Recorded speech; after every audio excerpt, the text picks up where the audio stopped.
Muy buenos días para todos, muy buenas tardes, quizás para algunos muy buenas noches. Hoy, 8 de octubre, la Federación Teosófica Interamericana se siente muy feliz a recibir dos hermanos de la República Dominicana con una charla muy interesante. Vamos a pasar los micrófonos al hermano Chuy cariñosamente para que nos dé la invocación y Gracias Magali, gracias Felipe, gracias Rodolfo, gracias a todos por estar aquí ahora. Les pido por favor que coloquen sus pies en la tierra cómodamente y su columna vertebral derecha. Con nuestro ojo interno, mirar hacia el universo desde tu corazón y abrazar a los que nos rodean. Los invito a que cierren sus ojos y repitan en su interior la siguiente invocación de Annie Besant. Oh vida oculta que vibras en cada átomo. Oh luz oculta que brillas en cada criatura. Oh amor oculto que todo lo abarcas en la unidad. Que cada ser que se sienta uno contigo sea por lo tanto que es uno con todos los demás. Paz, paz, paz a todos los seres. Gracias por estar aquí y ahora.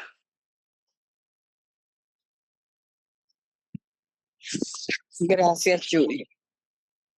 Bueno, como les dije anteriormente, tenemos hoy dos hermanos muy especiales para mí de la República Dominicana, el hermano Rodolfo Gil y Felipe de Castro, con la charla ¿Cómo surge la vida según la ciencia y la teosofía?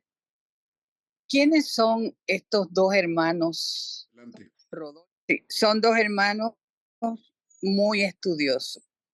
Rodolfo, miembro de la Logia ANMA de la República Dominicana, trabaja incesantemente con el agricultor dominicano. Es parte de su trabajo orientarlos, ayudarlos en su labor tan digna, haciendo que su producto sea apto para llevarlo al mercado a base de instrucción y disciplina a nuestros hermanos que luchan día a día por la tierra, defendiendo sus derechos ante los grandes comerciantes. Él es parte de la Orden Teosófica de Servicio en República Dominicana, un estudioso del trabajo teosófico de la señora Blavatsky. Rodolfo es algo especial para todos nosotros. ¿Quién es nuestro hermano Felipe? Un estudioso incansable comunicador de los trabajos teosóficos. Yo diría que no sé dónde saca tanta energía para llevar esa instrucción a cada hermano que lo necesite. Estos son estos dos seres que hoy vamos a escucharlos en la charla que nos tienen prometida, a la cual nosotros estamos deseosos de escuchar. Adelante, hermano Rodolfo Gil y Felipe de Castro, con su charla. Gracias por estar ahí. Muy buenas tardes a todos, hermanos y hermanas. Es un placer para nosotros poder compartir estas ideas con ustedes. Vamos a comenzar esta charla. ¿Cómo surge la vida? Esta es una pregunta que científicos y filósofos se han hecho en todas las épocas. Todavía hoy en el siglo XXI no tenemos una respuesta satisfactoria. Pero los avances de la ciencia, nuevas tecnologías y herramientas más sofisticadas nos han permitido penetrar y explorar en las escalas mayores del universo y en las escalas más pequeñas de la materia. Paso a paso hemos organizado un mapa de cómo el universo ha evolucionado desde el inicio de la manifestación hasta el surgimiento de la vida biológica en nuestro planeta. La vida compleja surgió en un largo proceso de muchas etapas, desde un planeta gaseoso incandescente a minerales sólidos, de estos a formas simples de vida como organismos unicelulares, algas, hongos y bacterias. Millones de años después de estos organismos surgieron los vegetales, que luego evolucionaron a formas más complejas: insectos, peces, animales de sangre fría, animales de sangre caliente, hasta culminar en los seres humanos, a quienes el filósofo Plotino describió así: el hombre está ubicado en el medio entre los dioses y las bestias. En esta presentación les traemos algunas de las respuestas que la ciencia moderna ha develado y las explicaciones que la teosofía ha extraído de conocimientos milenarios que confirman estos nuevos descubrimientos. Pretendemos explicar los procesos que el universo ha transitado para hacer posible la expresión material de la conciencia y la vida. Aunque algunos de los conceptos son relativamente complejos, intentamos limitar el uso de palabras técnicas, salvo las indispensables para la mejor comprensión del tema. Adelante, Felipe. La evolución empieza desde el espíritu puro, el cual, descendiendo más y más, adquirió por fin una forma visible y comprensible y llegó a convertirse en materia. Eso está en el glosario teosófico. La evolución se define como el cambio que se produce de un estado a otro en un objeto o sujeto, como producto de un proceso de transformación progresiva. La teosofía nos enseña que este proceso de cambio gradual y continuo de la manifestación se origina en dos principios: la ideación cósmica y la energía intelectual del logos. El logos, antes de empezar la construcción del sistema, creó en el plano de la mente divina el sistema como tenía que serlo desde el principio hasta el fin. Creó todos los arquetipos de fuerzas y formas de emociones, pensamientos e intuiciones y determinó cómo y en qué etapas debía realizarse cada uno en el esquema evolutivo de su sistema. Eso está en el Fundamento de Teosofía de Gina Haradasa. En la estancia 3, Sloka 1, la última vibración de la séptima eternidad palpita a través del infinito. La madre se hincha y se ensancha de dentro a afuera como el botón de loto. Al inaugurarse un periodo de actividad, dice la doctrina secreta, tiene lugar una expansión de esta esencia divina de afuera adentro y de dentro afuera, con arreglo a la ley eterna e inmutable, siendo el universo fenomenal y visible el último resultado de la larga cadena de fuerzas cósmicas puestas y en movimiento. Explica HPB. La última vibración de la séptima eternidad comienza fuera del tiempo y del espacio y termina con el tercer logos, cuando comienzan el tiempo y el espacio. El segundo logos participa de la esencia o naturaleza del primero y del último. No hay diferenciación con el primer logos. La diferenciación solamente comienza en el latente mundo del pensamiento con el segundo logos y recibe su plena expresión, es decir, se convierte en la palabra hecha carne con el tercero. El tercer logos es la última diferenciación del segundo y la individualización de las fuerzas cósmicas, de las cuales Fohat es el jefe. Porque Fohat es la síntesis de los 7 rayos creadores de Jan Johans que proceden del tercer logos. Fin de la cita. Estos tres logos no son dioses ni seres divinos. Son etapas de la manifestación que HPB explica en diálogo de la Logia Blavatsky. La citamos. Lo que hay es un logos único que efectúa la evolución del universo a través de tres etapas distintas. Y desde luego, no se trata de ningún tipo de ser, entidad o persona divina, sino más bien la vida universal misma, que responde y actúa bajo el impulso inherente de la ley inmutable. Fin de la cita. La transición de la última vibración desde la latente potencialidad al campo de conciencia diferenciada es lo que conocemos como el Big Bang. Se cree que antes del Big Bang, 13.800 millones de años, las cuatro fuerzas fundamentales eran una sola. A la 10 menos 43 elevado a la menos 43 segundos, la gravedad se separa de las otras fuerzas y se individualiza. Entre la 10 elevado a la menos 36 y a la 10 elevado a la menos 12 segundos, la fuerza nuclear fuerte se separa de la fuerza electrodébil. La inmensa energía ocasionada provocó una etapa de inflación. Esta casi instantánea inflación hizo que la energía cristalizase en lo que conocemos como materia, surgiendo las partículas elementales, el electrón, el neutrino, el gluón, quark arriba, quark abajo, y que en los próximos minutos formarán los protones y neutrones, núcleos de los futuros átomos. 3 minutos después del Big Bang, la temperatura cae lo suficiente para que el plasma de quarks y gluones se condense en protones y neutrones que se unen para constituir los primeros núcleos de hidrógeno, deuterio y helio.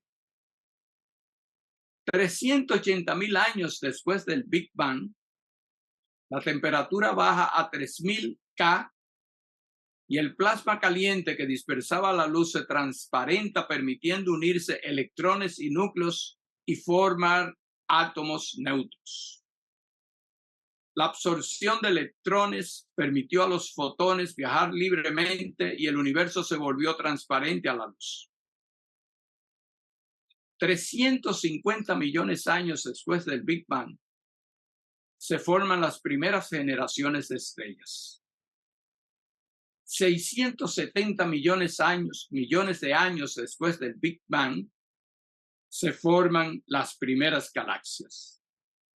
Hace 5.000 millones de años, se formó el sistema solar con sus planetas.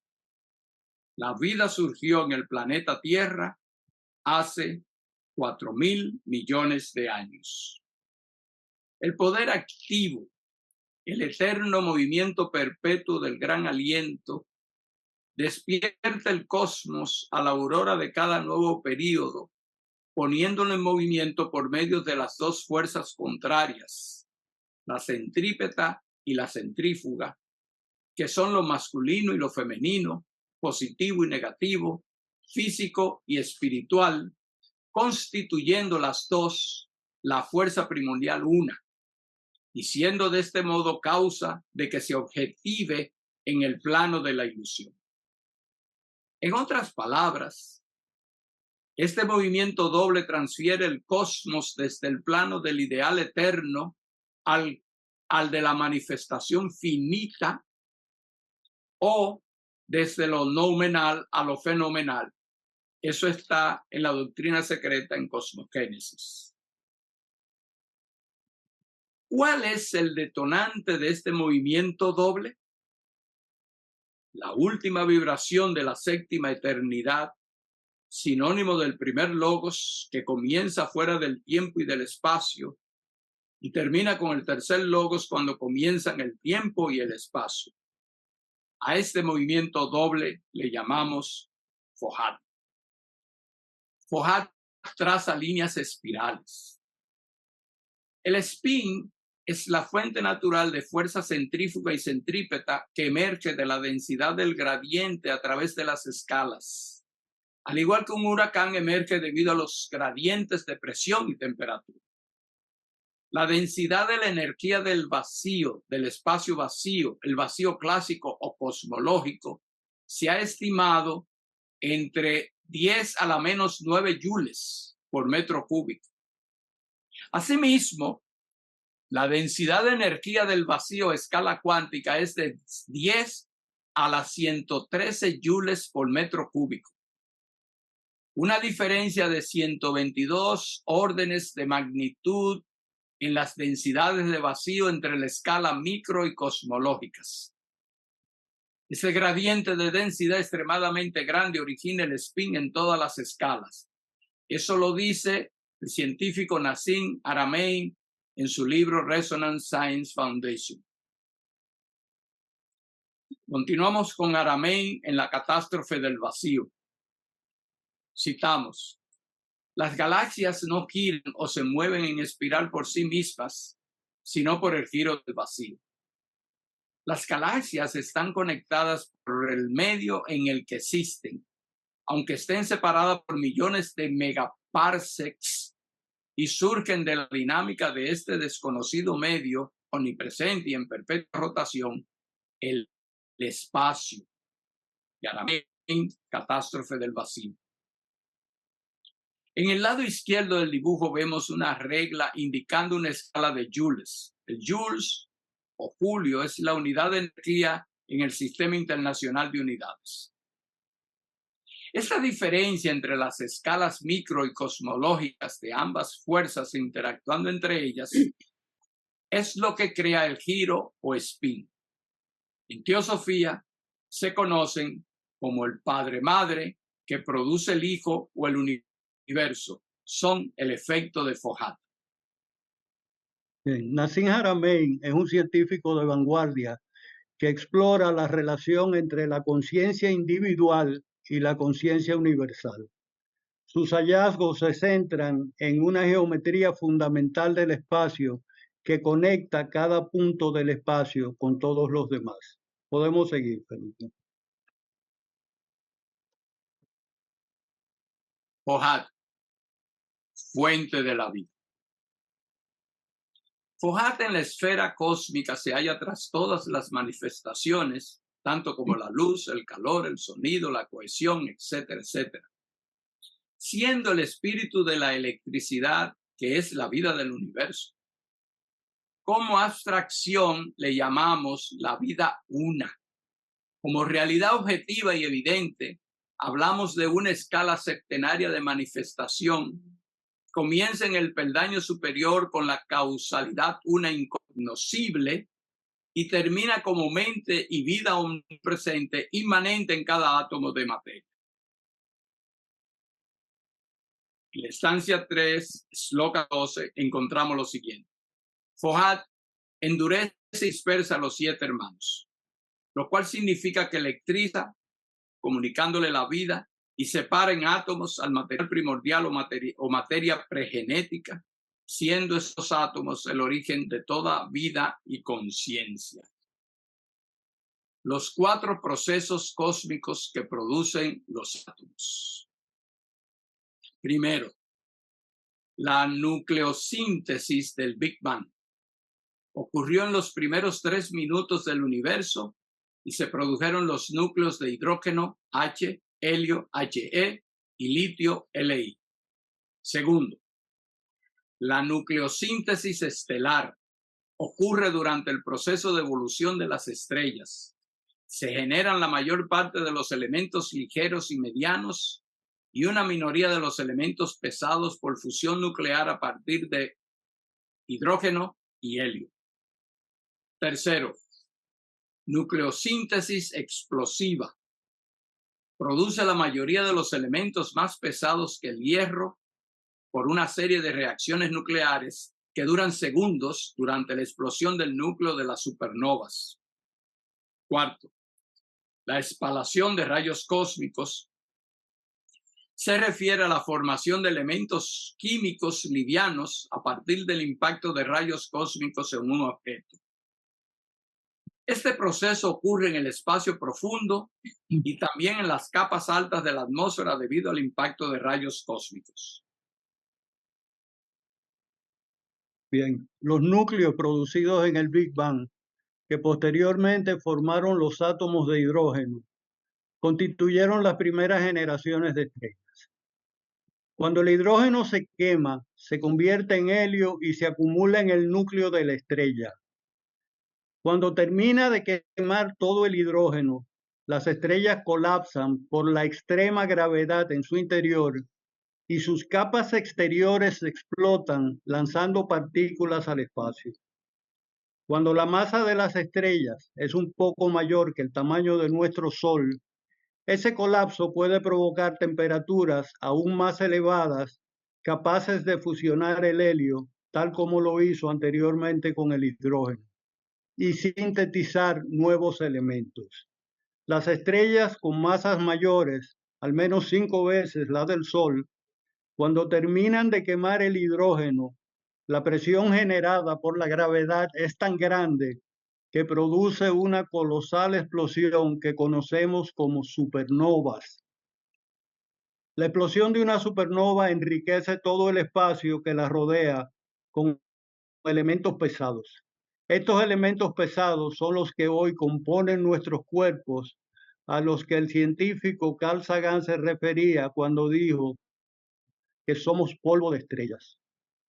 La complejidad de la vida la debemos a esos procesos dentro de las estrellas, sin los cuales la tabla periódica de elementos solo contaría con los átomos más simples, hidrógeno y helio. Esto implicaría que la vida y la conciencia no podrían construir los vehículos o formas necesarias para evolucionar. En resumen, la construcción de cada uno de los elementos depende de los elementos que le preceden y lo que permite estas fusiones se debe a los distintos rangos de temperatura alcanzables según el peso y tamaño de las estrellas, entre otras condiciones. Podemos seguir. ¿Cuál es el resultado de estos procesos cósmicos? El cuerpo humano está compuesto al menos por unos 60 elementos químicos diferentes, pero casi el 99% del cuerpo está compuesto por solo 7 elementos principales: oxígeno, carbono, hidrógeno, nitrógeno, calcio, fósforo, potasio. Sin embargo, estos 7 no serían suficientes sin los otros 53 elementos que solo componen el 1% del total de elementos. Algunos de ellos, como el litio, en escala de 1000 millonésimas de gramos, otros como el hierro, que con casi 3 gramos en un adulto de 80 kilogramos, es responsable de capturar el oxígeno de nuestros pulmones, llevarlo a todas las células del cuerpo y eliminar el venenoso dióxido de carbono por la misma vía. Estos elementos medibles en gramos y nanogramos son los que hacen posible el equilibrio que permite a la vida y la conciencia expresarse en una especie con la complejidad de la raza humana. ¿Qué rangos de temperaturas necesita la vida para obtener sus materiales? Para los rangos de temperatura en ciencias se utiliza la unidad Kelvin, que inicia con el cero absoluto a menos 273 grados centígrados. Para mejor comprensión, en esta presentación utilizaremos ambas escalas, centígrado y Kelvin. En el núcleo del Sol es de 15 millones Kelvin y en su superficie es de 5900 Kelvin. La temperatura en el espacio exterior profundo es de 3 Kelvin, menos 270 grados centígrados. En el núcleo de la Tierra es de 5000 Kelvin En la atmósfera terrestre, la temperatura más alta registrada es 71 grados centígrados en el desierto de Lut en Irán. Y el promedio del planeta en la atmósfera es de 15 grados centígrados. En fuentes hidrotermales viven bacterias a temperaturas cercanas a los 400 grados centígrados. Estas fuentes brotan en aguas submarinas con temperaturas de 2 grados centígrados.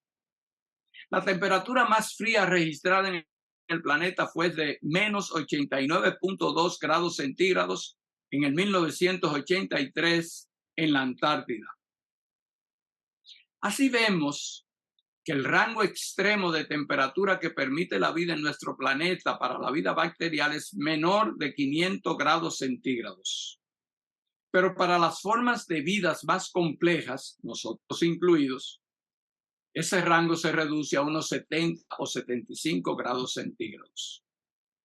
Este reducido rango de 75 grados centígrados nos indica que muchos parámetros tuvieron que ser afinados para permitir que la vida compleja se desarrollara y existiera en el planeta.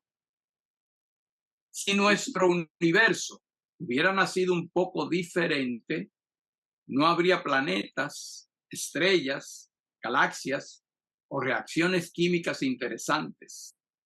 El universo habría evolucionado de una manera muy diferente, lo que llevaría a un resultado distinto hoy. Ponemos un ejemplo. En las primeras etapas del Big Bang, ocurrió un proceso que resultó en la existencia de aproximadamente 10.000 millones más y una partículas de materia por cada 10.000 millones de partículas de antimateria. La materia y la antimateria se aniquilan al chocar entre ellas y cuando el exceso se aniquiló, solo quedó esa pequeña cantidad de materia en medio de un baño de radiación sobrante. Esa 10.000 millonésima de diferencia entre materia y antimateria es la materia que compone nuestro universo y hoy sabemos que equivale a un protón por cada metro cúbico de espacio vacío. Así como son muchos los parámetros que se han afinado para hacer la vida posible. Algunos de ellos en escala de millonésimas, y esto es una prueba adicional de la existencia de una inteligencia directora detrás de todas las energías cósmicas. Esa inteligencia le llamamos Fojat. Algunos físicos modernos ahora nos dicen que la materia-energía del universo primigenio ya estaba por su propia naturaleza destinada a formar sistemas vivientes. Si las cosas hubieran sido un poquito diferentes al principio, esto no sería así y no podríamos haber evolucionado. Quizás entonces la vida evolucione como el proceso esencial del cosmos como un todo y no es solo algo que sucede en un punto especial que buscamos en vano. De hecho, esta se está convirtiendo en una hipótesis cada vez más aceptable entre los físicos que han revivido el concepto griego antiguo de la fuente potencial o plenum como una energía del campo punto cero, ZPF. Las energías infinitas que existen en cada punto del espacio-tiempo y de cuya fuente toda la materia es creada. E incluso, más allá de eso, desde que la teoría cuántica demostró ser tan poderosa, algunos físicos han propuesto la conciencia, una conciencia universal básica como la fuente de toda la creación. Eso lo dice Elizabeth Sahtouris, bióloga evolucionista, en su libro Earth Dance. Todo es vida y cada átomo, aunque sea de polvo mineral, es una vida. Si bien se halla fuera de nuestra comprensión y percepción, puesto que está fuera del límite de las leyes conocidas por quienes desechan el ocultismo, los átomos mismos, dice Tyndall, poseen al parecer un instinto del deseo de vida. ¿De dónde, pues, preguntaríamos nosotros, procede la tendencia a lanzarse hacia la forma orgánica? ¿Acaso resulta esto explicable de algún otro modo que según las enseñanzas de la ciencia oculta? Esas preguntas están en la Doctrina Secreta, tomo 1. Bien. La estructura química, vamos a esperar que cambie. La estructura química de la clorofila es similar a la de la hemoglobina. Son moléculas casi idénticas. La parte central en ambas es un metal unido a 4 átomos de nitrógeno. En el caso de la hemoglobina, el metal que sirve de conector es el hierro y en la clorofila es el magnesio. Esta es la única diferencia entre las dos y ambas moléculas son esenciales para la vida. La clorofila es el pigmento verde que absorbe la luz solar o artificial y la convierte en energía utilizable, desechando el oxígeno a la atmósfera. Se encuentra en todos los organismos que fabrican su propio alimento a través de la fotosíntesis. La fotosíntesis constituye el proceso fundamental de la vida sobre la Tierra, además de ser el origen del oxígeno atmosférico. Los glóbulos rojos de la sangre contienen la proteína llamada hemoglobina, que transporta el oxígeno desde los pulmones hasta las células de todo el cuerpo. El hierro de la hemoglobina, por su estructura molecular, transporta 4 átomos de oxígeno desde los pulmones al cerebro y hace el viaje de regreso cargada con el dióxido de carbono para ser expulsado al exterior a través de la respiración. Sin la hemoglobina y su eficiente transporte de oxígeno, no pudiésemos tener el volumen cerebral que nos diferencia de las demás especies. La hemoglobina hizo posible el desarrollo de especies más complejas que los microbios y las plantas y contribuyó a que se desarrollaran los órganos físicos que evolucionaron hasta el cerebro humano, que solo pesa el 2% de la masa corporal, aunque consume el 20% del oxígeno que tomamos. Pienso que la hemoglobina evolucionó de la clorofila basándonos en el principio de economía en la naturaleza y partiendo de la premisa que es mucho más sencillo modificar una molécula ya existente que construir una molécula compleja desde cero. Yo espero que algún biólogo evolucionista o quizás algún hermano investigador algún día nos pueda aclarar esto, ya que en el Internet buscamos la respuesta y no la conseguimos. De todas maneras, creo que es un tema para reflexionar. Por favor, Felipe, adelante. Adelante, Felipe, cambio. Ya cambié. Los primeros organismos respiradores de oxígeno. Entre los animales más antiguos de la Tierra, los trilobites eran un grupo de animales marinos con cabeza en forma de media luna que tuvieron un gran éxito en términos de evolución. Aunque ahora están extintos, sobrevivieron durante más de 250 millones de años. Los trilobites se asemejaban a los cangrejos herradura que aún existen.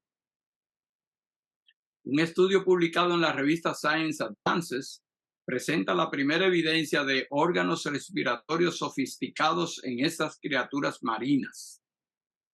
Los trilobites respiraban en las patas, con estructuras como branquias colgando de sus muslos.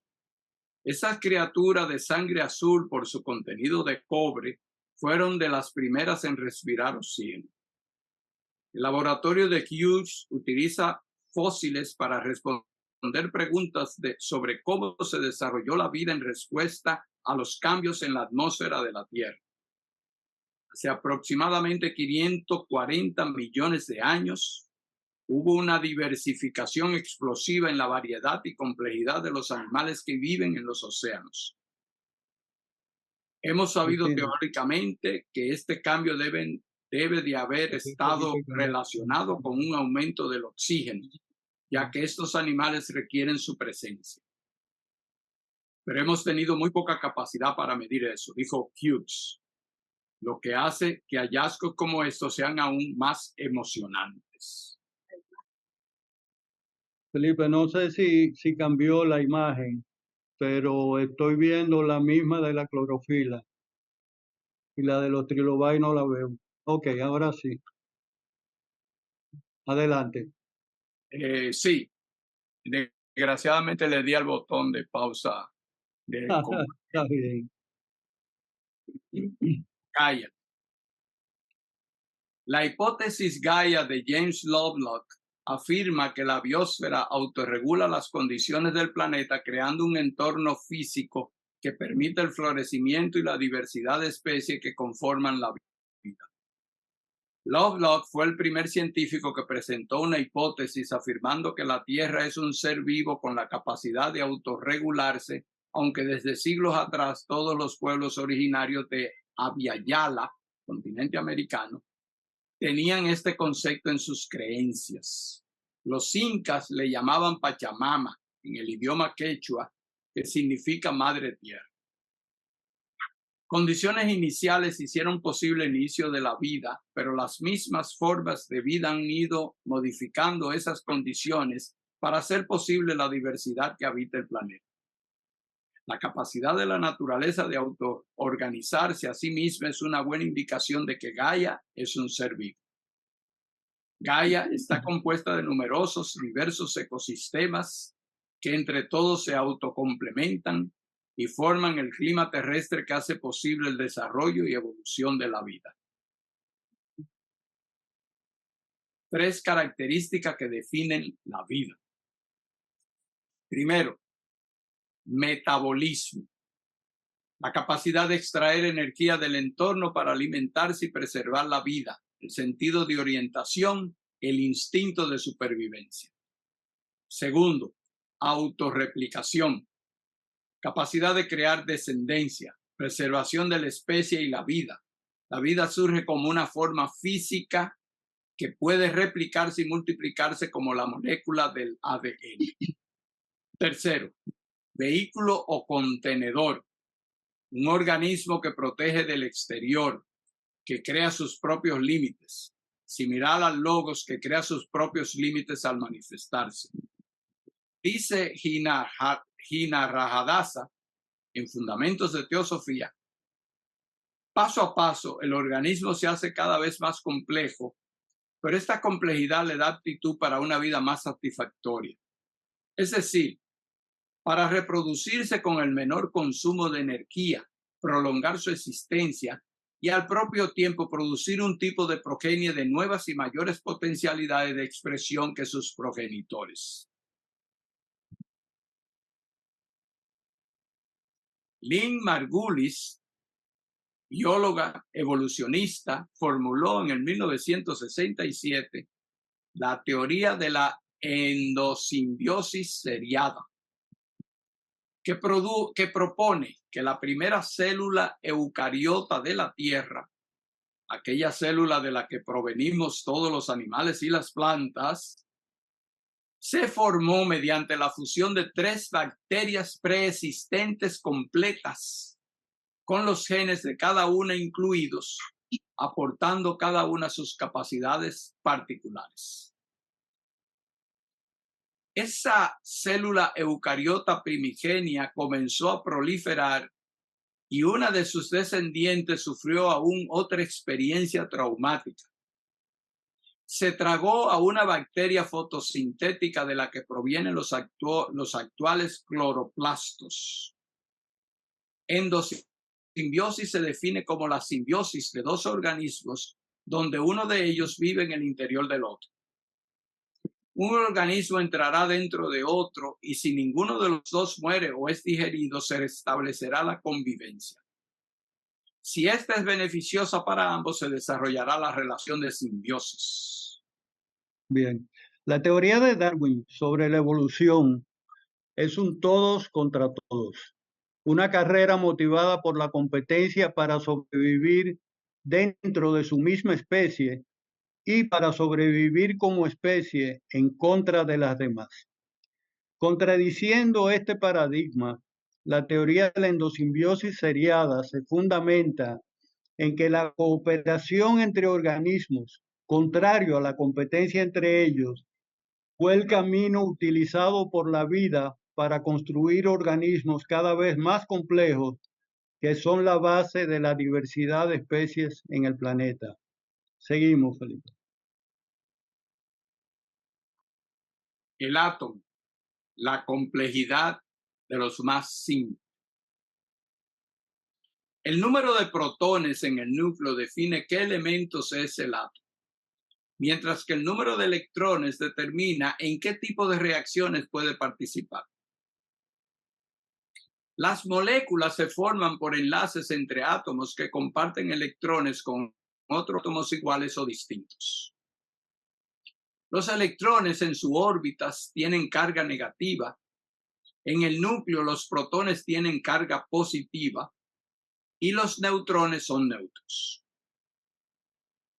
El número de protones determina el número de electrones, por lo que sus cargas eléctricas se equilibran.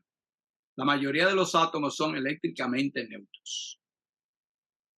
La capacidad de compartir electrones en sus capas externas, uniéndose a otros átomos y moléculas en un proceso escalonado, uniéndose a su vez con otros átomos y moléculas, van creando organismos cada vez más complejos con propiedades distintas a las de sus componentes individuales.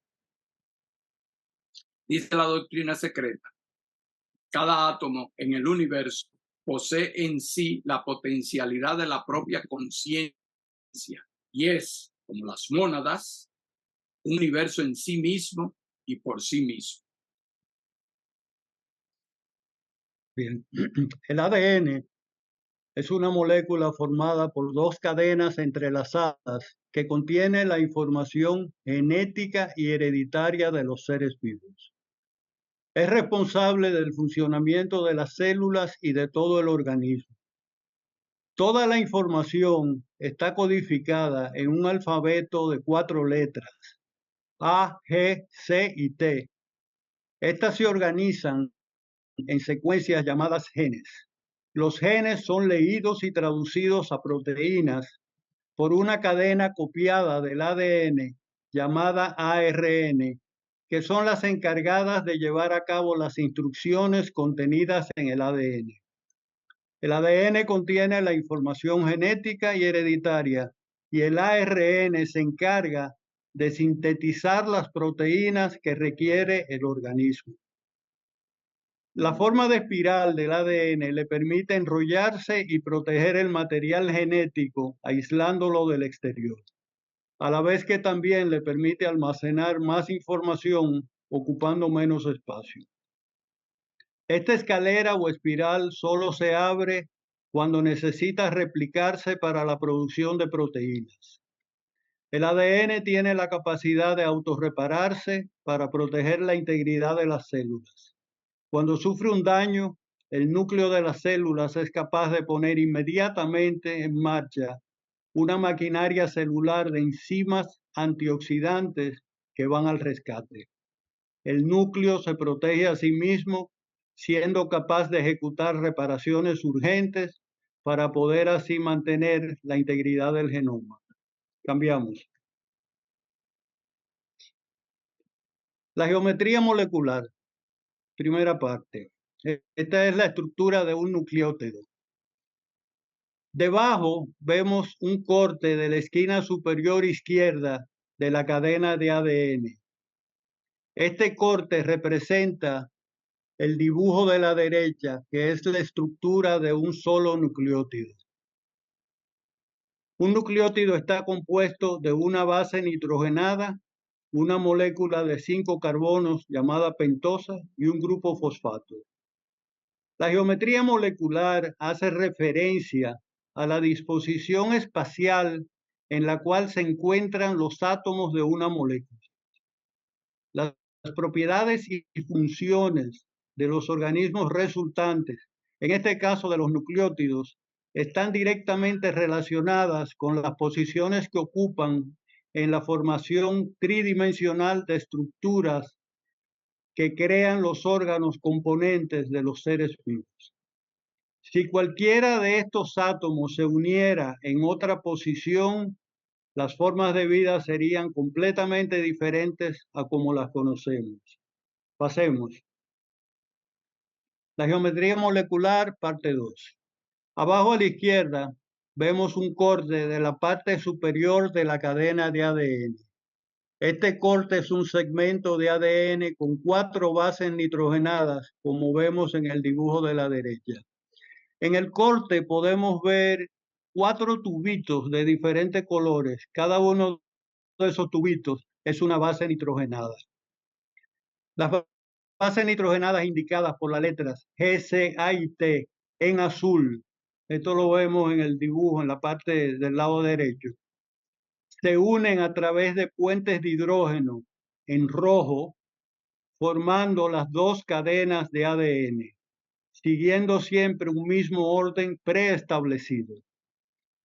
La G o guanina va unida a la C o citosina, la A o adenina va siempre unida a la T o timina, y en el ARN la timina es sustituida por el uracilo, que es la 5ª base nitrogenada. Estas configuraciones geométricas son los patrones que forman las plantillas fundamentales para la vida en el planeta. En el ocultismo las conocemos como geometría sagrada. Pasemos. Rápidamente podemos ver las diferencias entre las 5 bases nitrogenadas. Por su estructura y geometría molecular, cada base aporta propiedades distintas al ADN y al ARN. En el caso de la esquina inferior derecha, el uracilo, donde está el uracilo, vemos que los átomos se van comportando de diferentes maneras y se van conectando con nosotros de forma distinta. Podemos pasar. La vida en nuestro planeta es posible gracias a 2 fenómenos en el mundo de la química. La catenación del carbono, que es la capacidad de unirse a distintos átomos, y el puente de hidrógeno. Las propiedades químicas del carbono le permiten unirse con átomos iguales, formando largas cadenas que luego se unen a otros átomos distintos, formando más compuestos químicos que el resto de los elementos de la tabla periódica juntos. Por eso le llaman al carbono la base de la vida. En el dibujo vemos una molécula de dióxido de carbono, CO2. En su capa exterior, el oxígeno tiene 6 electrones y el carbono tiene 4. Cada átomo de oxígeno comparte 2 con el carbono, que a su vez comparte sus 4 electrones, 2 con cada átomo de oxígeno. Los 3 átomos unidos llenan cada uno sus capas exteriores, cuya capacidad máxima es de 8 electrones. Seguimos. El hidrógeno es el elemento químico más abundante del universo, suponiendo más del 75% en materia normal por masa y más del 90% en número de átomos. Es el combustible de las estrellas por las reacciones de fusión nuclear entre sus núcleos. Tiene un solo protón en su núcleo y un solo electrón en su primera y única capa. Se une con otros elementos compartiendo su electrón o aceptando un electrón de otro átomo o molécula. En el dibujo abajo a la derecha, una molécula de agua formada por 2 átomos de hidrógeno y un átomo de oxígeno, compartiendo cada átomo de hidrógeno un electrón y aceptando otro del oxígeno. Ambos átomos de hidrógeno forman un ángulo de 104.5 grados con el oxígeno. Este ángulo le confiere al agua las propiedades de punto de ebullición, tensión de la superficie, viscosidad, cohesión y otras propiedades. Esto es el efecto de la geometría molecular o geometría sagrada, que determina las posiciones que ocupan los átomos en sus uniones con otros. El agua es el ingrediente necesario para permitir las reacciones bioquímicas fundamentales para la vida en la Tierra.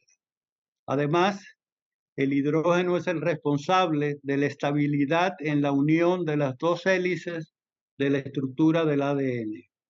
Hasta ahora hemos visto algunas propiedades y funciones del hidrógeno, pero en las próximas páginas veremos su papel protagónico como impulsor del metabolismo para crear los primeros seres vivos.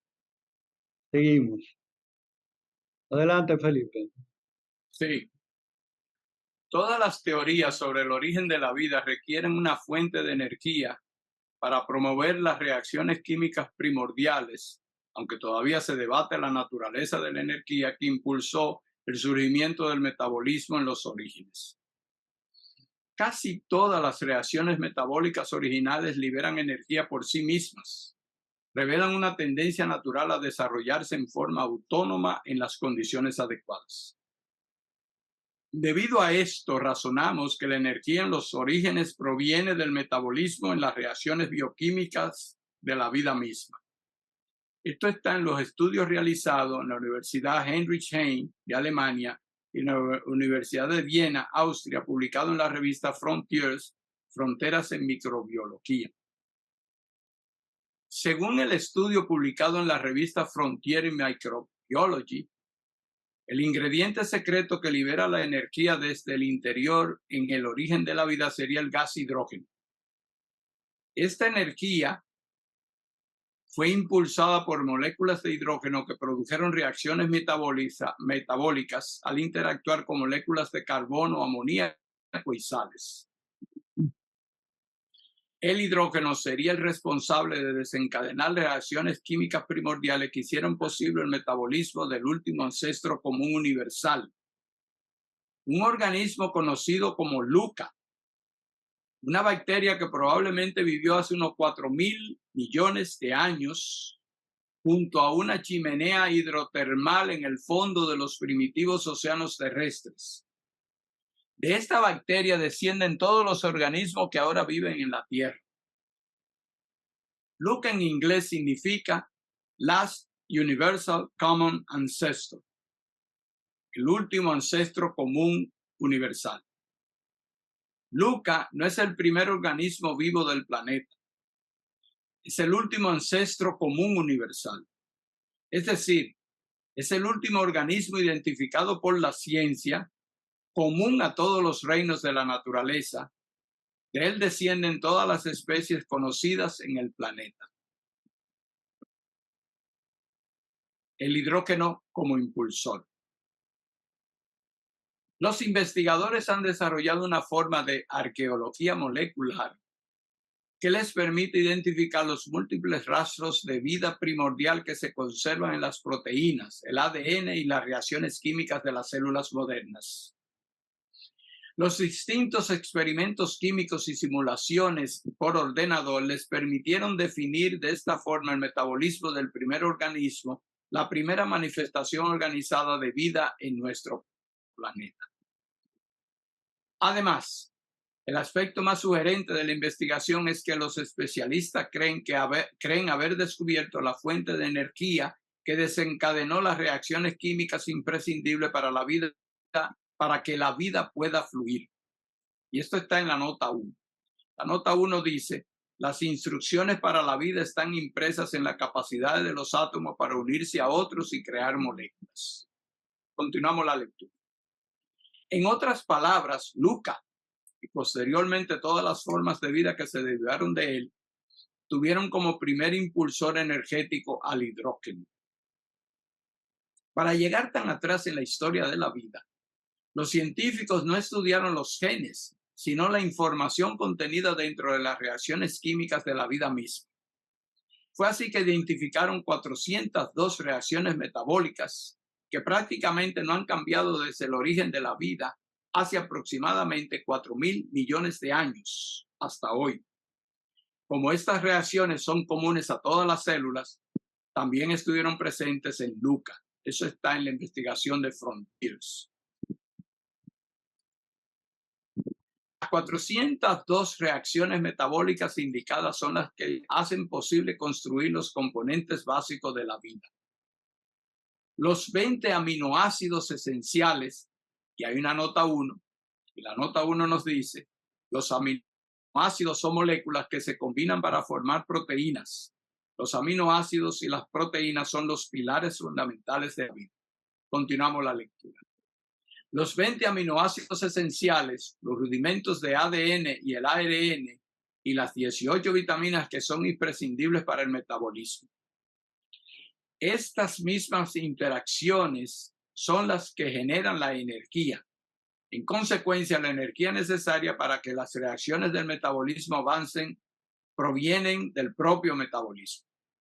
Esto significa que LUCA no requirió una fuente externa de energía como luz ultravioleta, impactos de meteoritos, erupciones volcánicas o radioactividad. El estudio del entorno de respiraderos hidrotermales submarinos modernos hizo concluir a los científicos que casi todas las reacciones metabólicas de LUCA liberaron energía por sí mismas. En resumen, la energía para la vida se originó en la vida misma. Solamente se necesitó hidrógeno como fuente impulsora, dióxido de carbono, amoníaco y sales. ¿Habrá llegado la ciencia a descubrir finalmente el misterioso origen primordial de la vida? Bien, veamos el resumen. El Logos, en la parte del espacio elegida por él para la realización de su plan, empezó su obra por su tercer aspecto, el tercer Logos como fuerza materia.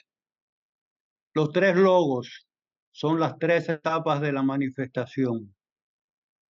La evolución de la vida se origina en dos principios, la ideación cósmica y la energía intelectual del Logos. La vida precede a la forma y la vida sobrevive al último átomo. Fohat endurece y dispersa a los 7 hermanos, lo cual significa que electriza los átomos y les comunica la vida. Todo es vida y cada átomo, hasta de polvo mineral, es una vida. La vida es la esencia de la materia, es la materia en sí. El cuerpo humano tiene 60 elementos, algunos surgidos en el Big Bang, la mayoría en explosiones estelares.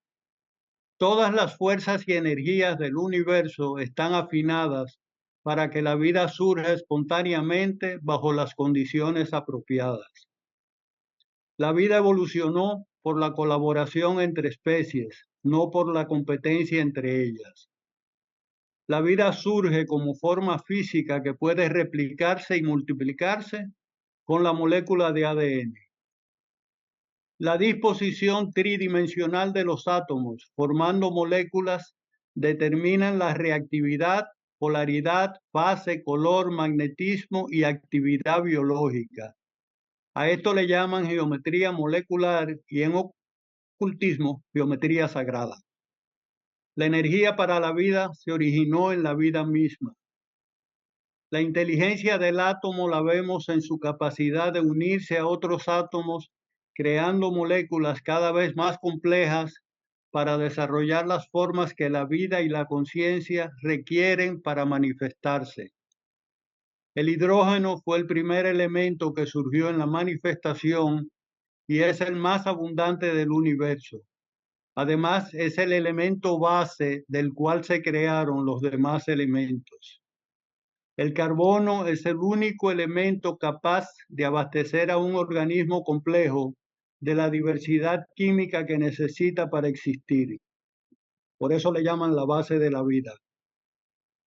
Las reacciones metabólicas originales liberan energía por sí mismas, revelan una tendencia natural a desarrollarse en forma autónoma en las condiciones adecuadas.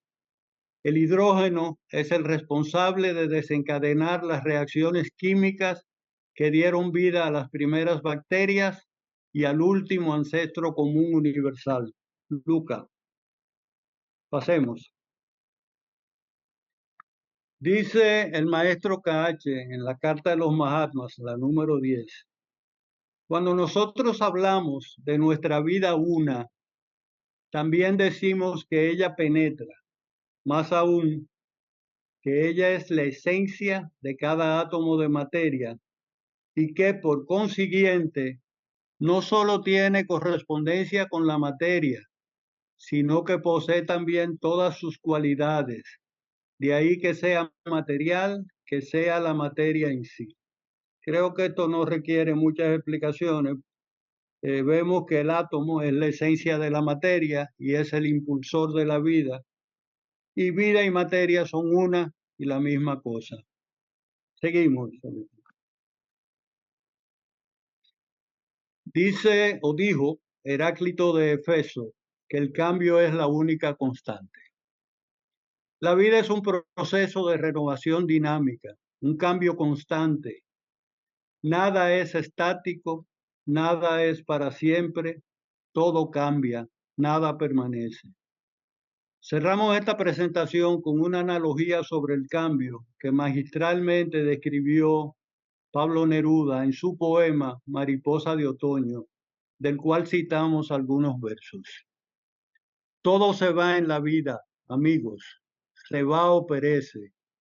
Se va la mano que te induce, se va o perece. El agua, la sombra y el vaso, se va o perece. Pasó la hora de las espigas, el sol ahora convalece. La mariposa volotea, revolotea y desaparece. Pablo Neruda. Pasemos. Aquí tenemos la referencia para cuando reciban la grabación en YouTube. Pueden consultarla, pueden entrar en internet a través de estas páginas. Seguimos. Muchas gracias a nombre de la Sociedad Teosófica Dominicana y a nombre propio de Felipe y el mío. Ahora podemos pasar a las preguntas que trataremos de responder. Georgina tiene la mano levantada. Vamos a ver. Bueno, queridos hermanos, la verdad es que es una conferencia, yo lo voy a decir así, excelente, porque yo soy química bacterióloga parasitóloga. Me quedó muy claro todo el proceso porque yo lo llevé en la escuela. Y lo que sí aprendí de nuevo, y se los agradezco porque mi cabecita daba muchas vueltas, cuando hablaban de la geometría sagrada, yo decía, ay Dios mío, ¿qué es eso? ¿Y dónde anda? Que no lo entiendo. Y ahorita con todo esto que acabas de comentar sobre las estructuras moleculares, que cuando yo las estudié no sabía que esa era una estructura divina y sagrada, ¿sí? Y entonces ahorita que me hablas que geometría molecular es igual a geometría sagrada, caray, me sentí así como iluminada, ya me cayó aquí toda el rayo divino. Muchas gracias por esta hermosa conferencia. Es bien importante entender también la madre naturaleza para poder entender mi naturaleza. Muchas gracias, hermanos. Muchas gracias a todos. Gracias, Georgina. Nosotros también descubrimos la geometría sagrada mientras estábamos preparando el material para esta presentación. Yo tampoco tenía una idea clara de lo que era, pero ahí la pude ver cuando estudiamos la estructura del ADN, esa estructura química. No hay duda que tiene una gran inteligencia detrás. Gracias, Georgina. Bueno, No veo las manos, no tengo. Salomón tiene la mano levantada, Rodolfo. Salomón, adelante. Sí, antes que nada que pues es una información muy interesante. Felicidades para ambos. Tengo muy poco conocimiento de la ciencia y me gustaría hacer dos preguntas muy elementales. Y es esto: ¿los animales tienen los mismos elementos que componen al hombre? Sí, los mamíferos básicamente tienen los mismos elementos, sí. ¿Nada más los mamíferos o en sí todos los animales? No. Mira, sí, bueno, los mamíferos son a los que estamos más cercanos nosotros. Y sí, prácticamente tienen los mismos elementos, porque la estructura atómica es igual lo que va cambiando la forma y donde se ha enfocado en el hombre, en los seres humanos, es en el desarrollo de las propiedades más altas, el desarrollo de la mente. Y lógico, nuestro cerebro es diferente al del resto de los animales, o sea, no podemos compararlo. Hay animales que tienen el cerebro más grande que nosotros, pero no han desarrollado la mente. La mente solo es una propiedad del ser humano y nos llegó hace 18 millones de años en el proceso evolutivo. Sí, gracias. Ahora, una curiosidad. El ADN, ese espiral que nos muestran, ¿tiene el mismo largo en todas las células o varía y depende de cada uno de nosotros? ¿Cómo es en sí? Perdón. El ADN en cada ser humano es distinto al del resto de la humanidad y el resto de los organismos vivos, pero en las células en todas las células tenemos el mismo ADN, excepto hay algunas células que el ADN es diferente, que creo que en la sangre el ADN nuestro cambia. Y en las células cerebrales, en las neuronas, entiendo que es un poquito diferente, pero básicamente todas las células tienen el mismo ADN. Perfecto, qué amables, muchas gracias, excelente. María Acevedo, Rodolfo. Sí, María, por favor. Adelante, Mira, María. que no solamente que quiero hacer una pregunta, pero antes de eso, la geometría sagrada está en todo. Está en el ADN, está en la cristalografía, está en todos los monumentos antiguos que colocan en puntos energéticos, y todo es geometría, como decía Pitágoras. O sea que la geometría sagrada está en la astrología, cuando tú ves los astros, los ciclos, las formas de movimiento, todo es geometría sagrada, a ver que ustedes dijeron. Y la pregunta es, mira, en los manuscritos perdidos, ella habla de que, llámenlo como quiera, H2O, empieza a decir todo eso. Es un elemento primario, uno solo, que es el que ¿cómo se llama? Los va desarrollando todo. ¿Será esa Lucy o es otra cosa? Lucas, perdón, ya yo le cambié el nombre a la mona. Mira, todo es efecto de Fojate, pero el elemento químico primario que está en toda la vida es el hidrógeno.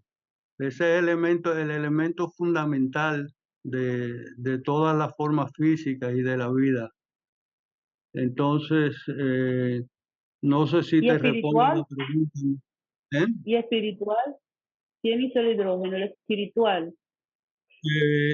Mira, el hidrógeno que conocemos, físico, reside en 7 planos. El hidrógeno no surge como materia física. El hidrógeno viene desde los planos espirituales y se va densificando hasta que se convierte en ese átomo que conocemos como hidrógeno. Pero todo existe en 7 planos dentro de la conciencia como el plano único universal. O sea, la conciencia es un solo plano del cual los 7 planos que conocemos en los estudios se van densificando en la medida en que Fojat va impregnando la materia cósmica. Entonces, no sé si eso te contesta, Marilu. Claro que sí, ahora sí, gracias, Rodolfo. Bien. Muchas gracias, hermanos. Yo solamente quisiera que consideráramos una cosa importante, y es que me parece a mí que en lo que hemos estado conversando, nos hemos circunscrito a la manifestación de la vida en lo que nosotros conocemos como la vida orgánica, ¿no? en donde está involucrado las moléculas de hidrógeno, carbono, oxígeno y nitrógeno. Pero también debemos de tomar en cuenta que la vida no se limita solamente a eso. El universo en toda su manifestación está impregnado de vida, porque es un principio inherente al proceso de manifestación.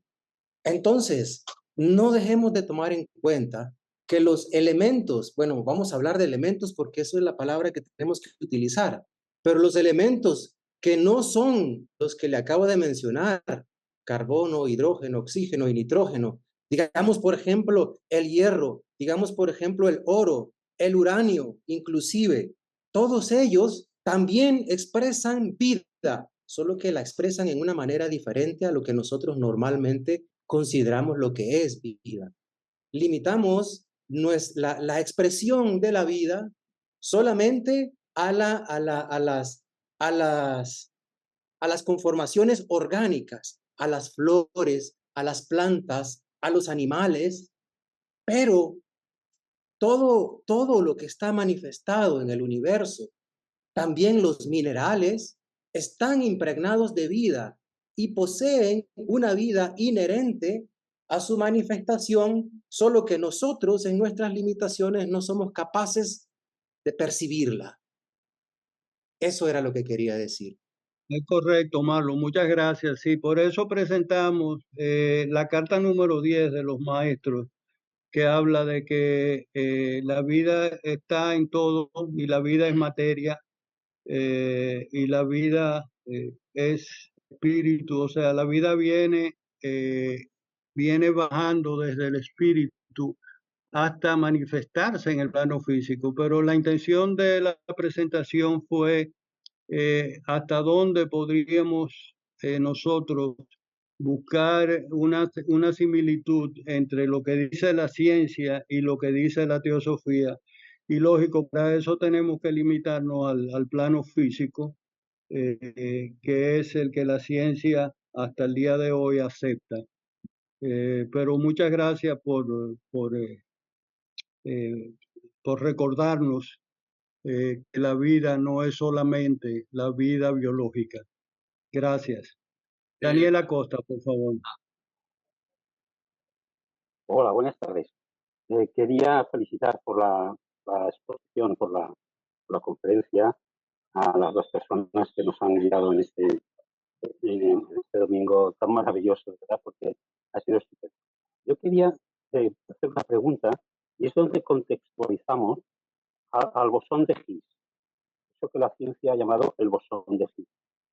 Esos aceleradores de partículas que han intentado que dos partículas chocasen en el vacío, y sin embargo no lo han conseguido porque el vacío vibra. Es lo que se ha dado cuenta la ciencia, que el vacío no está al vacío porque vibra.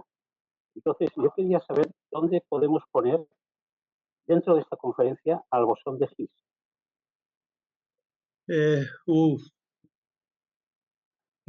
Bueno, me está llevando a lo hondo, como dicen. Mira, el campo de Higgs es el que permite la interacción de los diferentes campos. Bueno, vamos a ir un poquito más atrás. La electrodinámica cuántica plantea que solo existen campos, no existe la materia como tal. Y los campos son eso que conocemos como materia, los electrones, los neutrinos, los fotones, etcétera, son cada uno de ellos es un campo distinto, un ritmo vibratorio distinto. Entonces, la interacción entre todos esos campos, el campo de Higgs es el que permite que se manifiesten como materia. O sea, ese es el papel del campo de Higgs, es hacer que la materia surja de los diferentes campos. Eso es hasta donde yo tengo entendido la función del campo de Higgs. Pero la pregunta era un poquito más concreta en relación al bosón. El bosón es la última partícula más mínima, más ínfima que se ha encontrado dentro de lo que es el vacío. Y entonces se ha comprobado que el vacío vibra. Y por tanto el bosón no puede chocar con otro bosón. Sí, no tengo el conocimiento para poder contestarte. Lo lamento mucho, Nada. Daniel. De acuerdo. No, es que me llamaba la atención. Tenemos que buscar un físico cuántico para que pueda contestarte. Para todos, sí, Sí. tienes razón. Mi conocimiento del tema son limitados a estudios muy básicos y a información muy básica. No, pero lo curioso de todo esto es que el vacío vibra. Esto lo sabemos. La vibración primigenia, ¿no? Sí, Esa es correcto. vibración es la que permite que no puedan chocar, que no se pueda producir un nuevo Big Bang. Entonces, ahí venía mi pregunta. ¿El Big Bang cómo se produce? Si el vacío vibra, ¿cómo llegan a chocar las partículas? No se ha podido demostrar científicamente. Espero, si encuentra la respuesta, por favor me contacta para que me la dé. De acuerdo, me comprometo a ello. Gracias a vosotros, gracias. Gracias. Nos toca darle las gracias a nuestro querido hermano Rodolfo por toda su investigación y al hermano Felipe, quien es el actual presidente de la Logia ANMA en República Dominicana, por el trabajo que hoy han presentado en el programa dominical para la Federación Teosófica Interamericana. Es un trabajo muy estudiado, muy investigado, porque han puesto todas las partes donde han conseguido su información, y lo felicito por el trabajo, porque a veces como estudiantes de teosofía no le ponemos mucha atención la similitud que hay entre esa parte oculta y esa parte visible. Hay esa relación, ese lazo de unión, que la ciencia lo quiere separar, pero que definitivamente, aparentemente ya se va acercando. Así es que mi gratitud a estos dos hermanos que han hecho este trabajo hoy, día 8 de octubre, y a todos los que han estado ahí